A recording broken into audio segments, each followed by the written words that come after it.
Good morning, everyone. Happy Friday. Hopefully, you've had a decent week.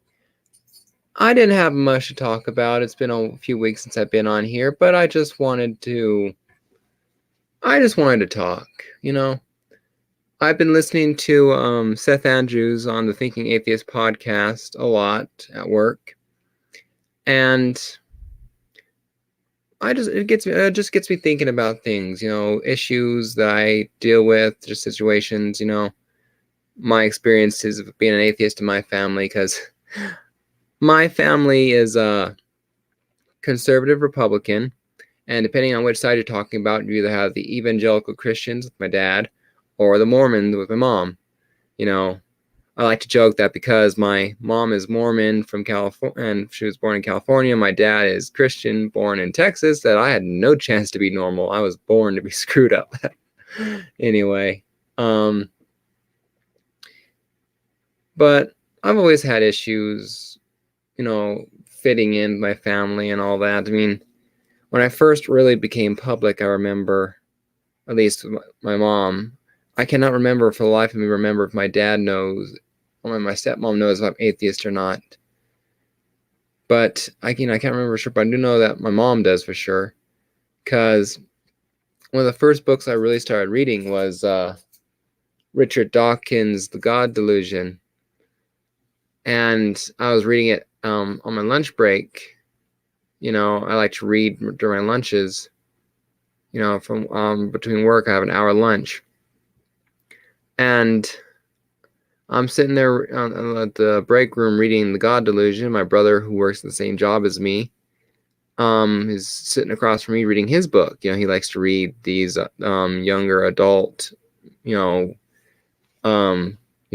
Patterson, Maximum Ride kind of stories. Or Patterson, I can't remember. Anyway, and the next time I was reading that, the next time I talked to my mom, she said, "What's this about you reading the book called this? The God Delusion?" And like, well, so that definitely brought things out, because I don't know if I had said anything to her before, but that definitely brought things out before, brought up the subject. And I remember having issues once in a while after that, like I'm sharing my anti-religion posts on Facebook, and I get a comment from my mom about being hostile, about it. I'm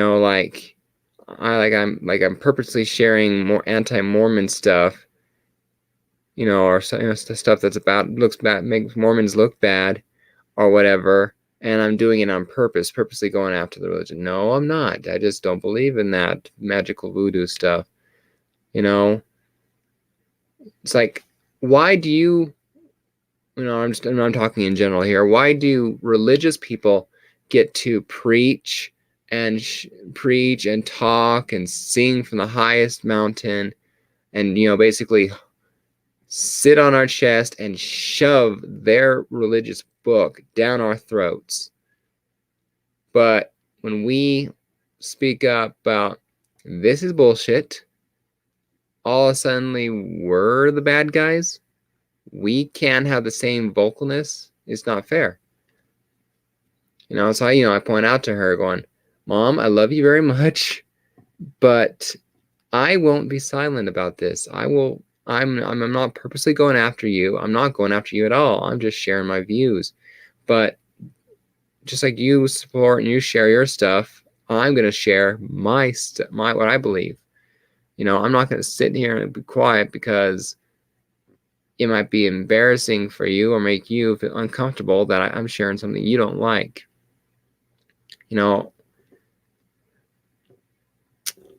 It's important with what we believe in. I do know that it's important that we have all kinds of atheists in the community, not just the fireside fighters, fireside atheists, people who are purposely, not only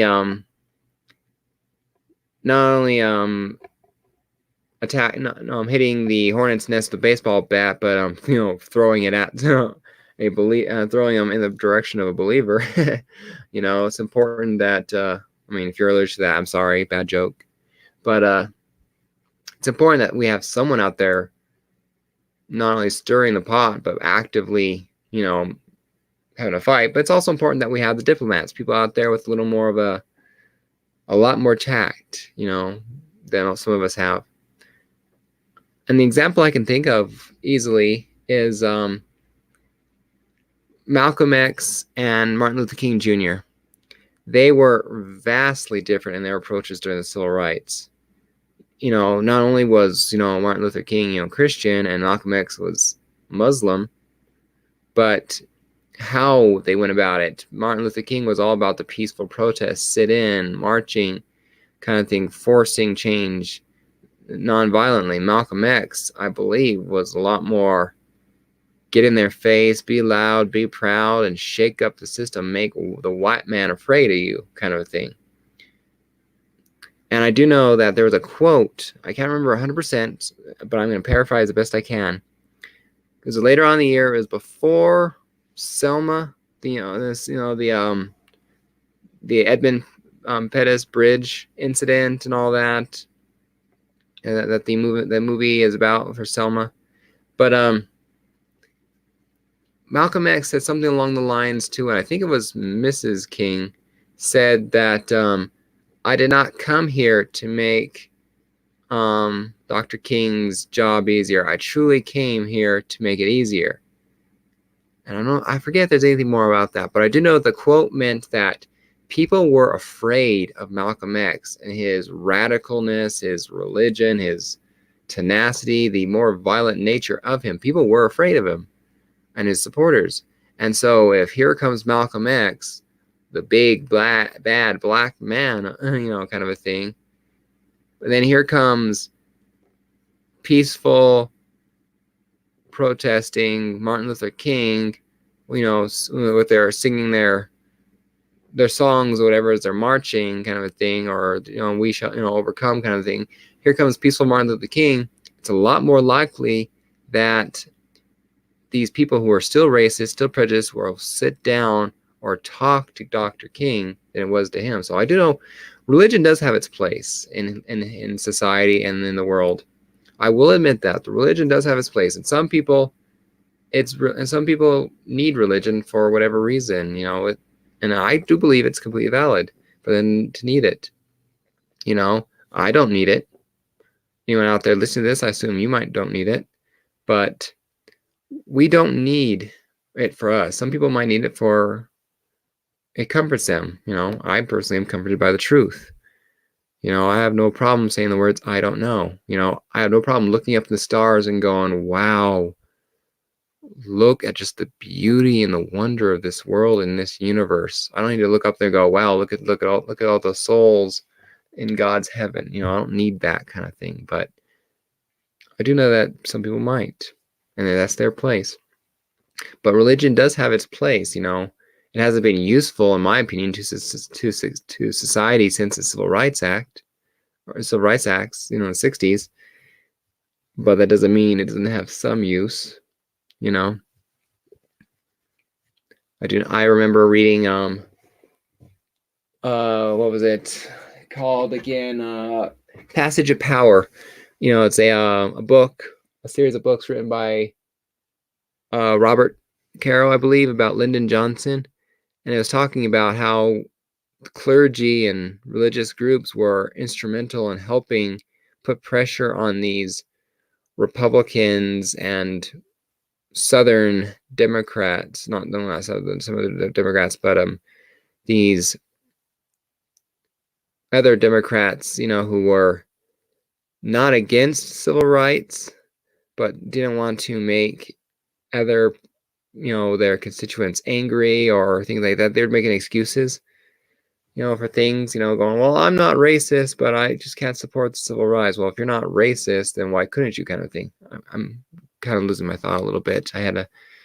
Anyway, I just knew that religion does have its purpose, but the important thing is you have to keep fighting. Always keep fighting.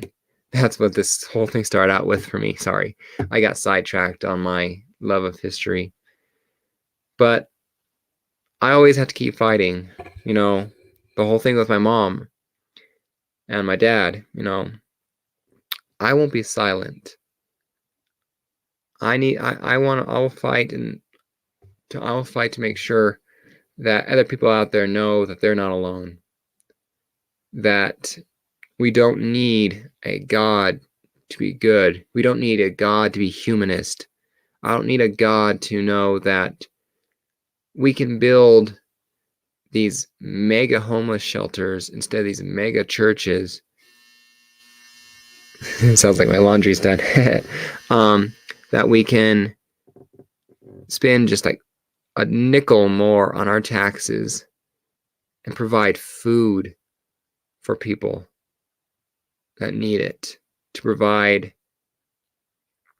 you know, some sort of very modern and basic, there's got to be a way we can have some sort of very basic health care that doesn't involve people going to the ER, you know, there's got to be some way we can get, we got Medicare, Medicaid, why can't we have a Medipassion aid, passion aid, compassionate aid, the very basic, but enough to keep people healthy, I don't need to be religious to be humanist, to know that we should care for our fellow people. We should care for this world. There's no afterlife. There's no second life. There's no eternal glory. There's no heaven. There's no hell. There's only this world and this life. We need to make this, and that doesn't make our life not worth living. In fact, our life is worth living because it's finite. Because every day could be the last day we have. We will never be younger than we are right now. We're always going to get older.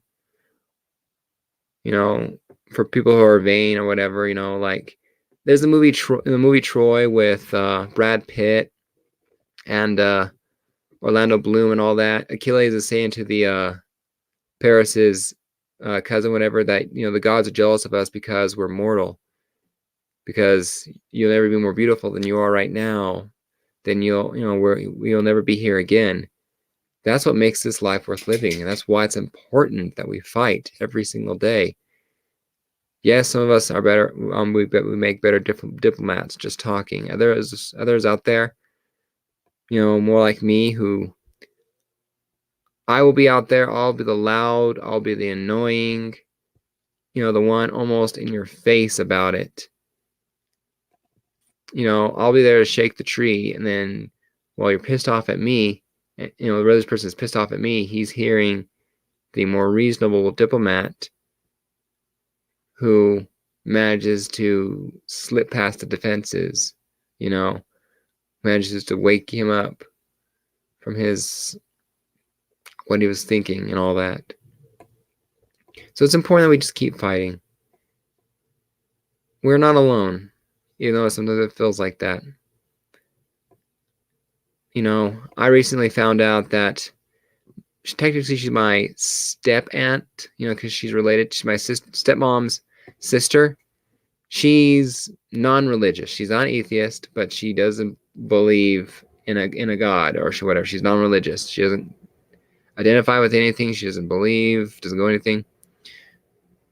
She's also a Democrat like me. And so that makes her another black sheep in a family full of religious Republicans on her side of the family. So more and more, I am finding slowly but surely one or two more members of my family who I can relate to. They're quite extended at times, but they're still there. But if I had given up the fight, I would never have found them. It's important just to always continue to press on. You never know what effect you may have. Just being a humanist and compassion can touch someone's life. The other day, I took a trash bag from my house, and I walked to the park. I live right next door to a park, and I spent half an hour walking up and down the park picking up trash. That was just not didn't quite make it to the trashes and all that just left there. I just picked up trash. I filled an entire bag full of trash. I cleaned up the park. I didn't do it for recognition.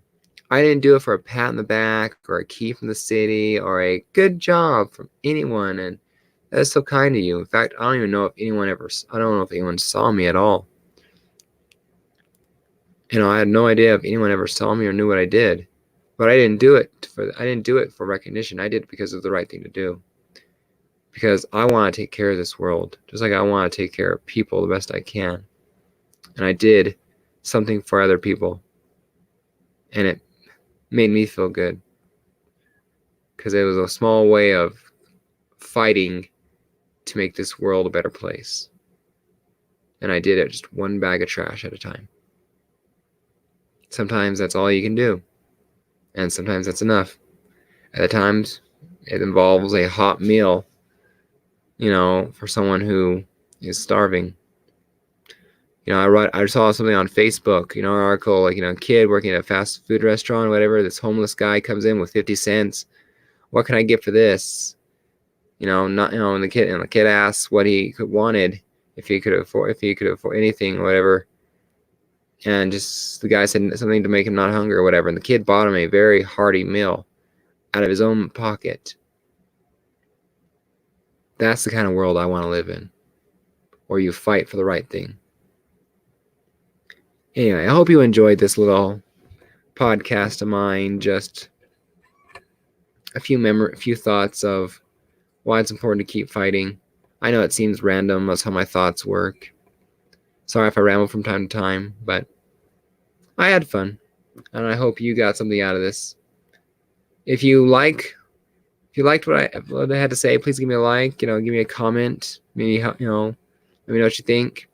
And if you ever have any questions or anything you want to talk to me about, you can leave a comment below, or you can email me at thefiresideatheist@gmail.com. That's my email address for this account. That way I can keep it separate from my personal stuff.